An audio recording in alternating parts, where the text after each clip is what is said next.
Morning. Welcome back to the Red Mic. I'm glad you're here and happy Thursday. These Red Mic messages are leadership and life lessons I've picked up from 25 years as a public servant, 16 years as a youth football coach and scouting volunteer, and 10 years as a mediocre athlete with far more heart than actual physical ability. Today's Red Mic message: rules are rules. This might push some buttons today, and I apologize if we disagree, but it's okay. You can disagree with someone and still be friends, still go have a beverage with them, still be respectful and all of that. So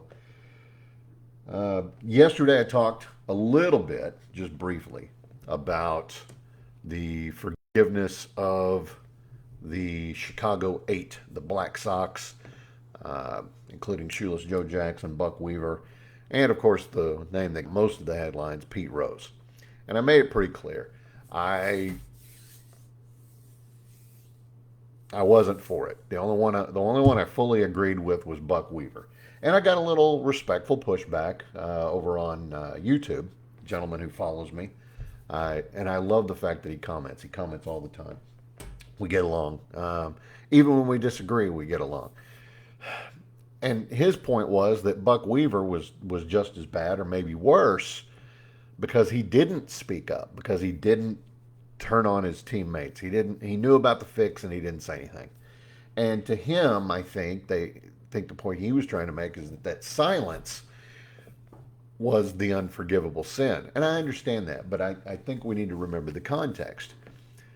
That was 1919. Now, in that era, loyalty wasn't just valued. In a lot of ways, it was how you survived. You didn't turn on your teammates. You didn't blow the whistle. Whistleblowers weren't seen as heroes back then. They were seen as rats. They were snitches. They were traitors. Now, if justice or even a life was at stake, that'd be different. But I still think in this case we owe Buck Weaver a little grace, not because he did the right thing completely all the way through, but his wrong wasn't rooted in greed or malice. Really, it was probably fear. It was loyalty misplaced. He had a little bit of paralysis in his moment of moral crisis. But again, he played hard in that series. He didn't take a dime from the gamblers who were trying to throw the series. I think the cost of silence is already enough for him to have carried for a lifetime. And that's why I agreed with them overturning the Buck Weaver fix. Pete Rose and the rest of the Chicago Eight, I still haven't changed my mind. They bet on baseball. They knew it was wrong. They did it anyway. But I think you can hold your line on rules without losing your humanity in the process, and that can be the real challenge. It's easy to punish. It's harder to judge with compassion. It's harder to forgive.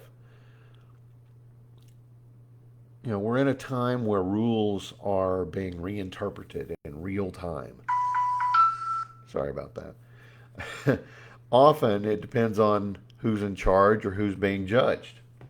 Lance Armstrong is a good example. 7 Tour de France titles, and they were stripped away from him. He was banned for life because he was systemically doping. He lied for years. He bullied people. He sued people for telling the truth. And yeah, he confessed to Oprah and, did the whole "I've sinned against you" kind of thing. But only after we all saw that his hand had been in the cookie jar. We knew. But now he's back on podcasts and he's showing up again on public stages and he's trying to rebrand himself as a misunderstood legend. Well, I'm not quite ready to accept him back into the public forum like that.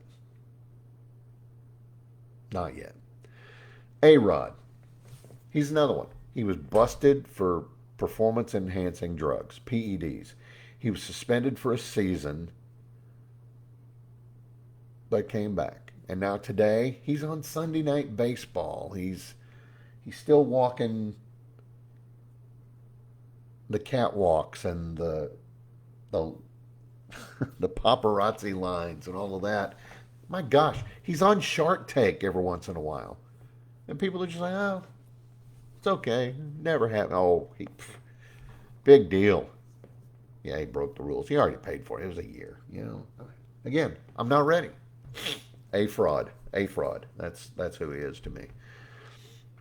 Here's one that's going to push some buttons, and I apologize. I want to congratulate mainly the courts, Supreme Court especially, but also the Trump administration a little bit, on the ending of the student loan forgiveness proposals. They would have canceled massive amounts of debt, not just for students, but also for parents. And I'll be honest with you, my wife and I took out parent loans to help our kids get through college. So yeah, we would have personally benefited from having a big lump sum of that debt forgiven. But and people said, "Well, you would take it?" Well, okay, if they're offering forgiveness to everybody, I'd be silly not to. You know, um, I'm glad it all got reversed. If Congress wants to do it, let Congress act. But they haven't, and I don't think they will. Um,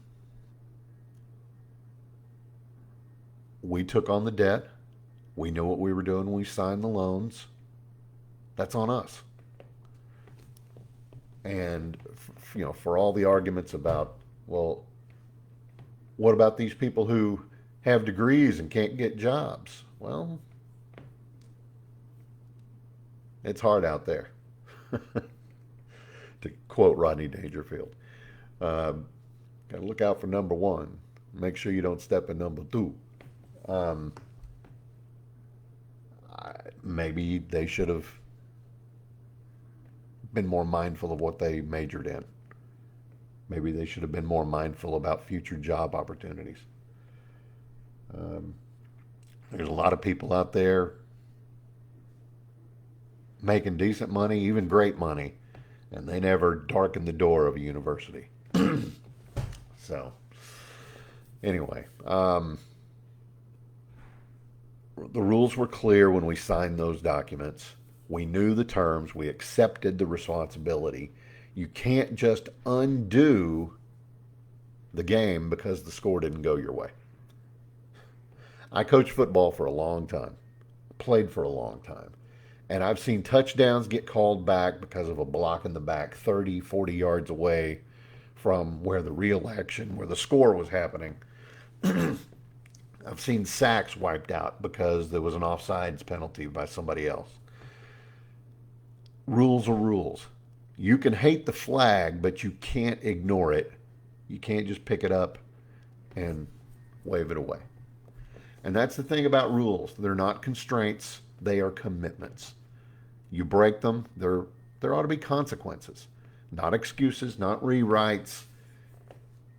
No retroactive forgiveness based on popularity, power, or sympathy. I do believe in mercy. I really do. But mercy doesn't erase the truth. It doesn't restore trust. It shouldn't be that simple. It shouldn't just be a stroke of the pen and have it all go away. We have to stop pretending that ignoring rules is righteous. Rules matter. At least they should. And that's today's Red Mike message. Again, I hope you're back tomorrow. I hope I didn't irritate enough of you that you say, yeah, I'm done with that guy. I appreciate you being here. Please give me a like, a follow, and a share. The share is really important. Thank you again for being here. Tomorrow, hashtag Fun Friday. I got to figure out what I'm going to do, but I don't think I'll be making fun of another Tom Cruise movie, but let's see what I can stir up for tomorrow. I'll see you again. I appreciate you being here. Don't forget, life is short. Drink the bourbon.